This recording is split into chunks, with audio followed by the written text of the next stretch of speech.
how do you think about justice when you're dealing with bodies that are very, very unequal in their ability and their power? And perhaps even harder, how do you think about it when you're dealing with mental powers that are very, very unequal in their potential? And I think that this is a really serious political problem.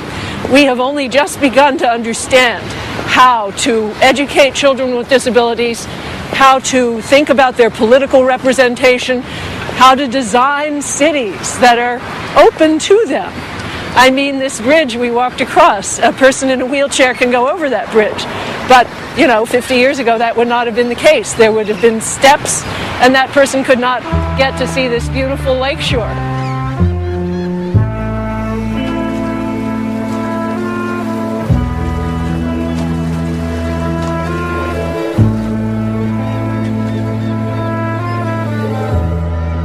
Capabilities approach, as I've developed it as a theory of justice, begins with the idea that all human beings have an inherent dignity and require life circumstances that are worthy of that dignity.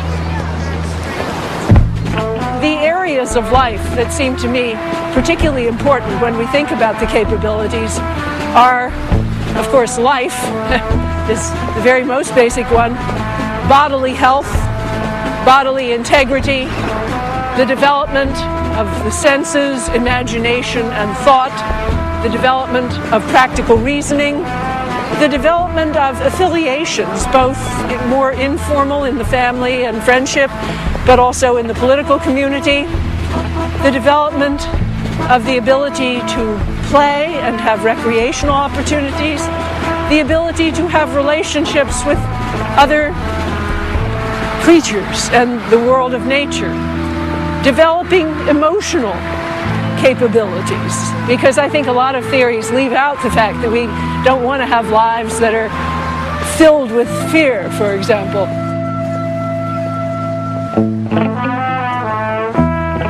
In my view, people get together to form a society, not because they're afraid and they want to strike a deal for mutual advantage, but it's much more out of love that they want to join with others in creating a world that's as good as it can be.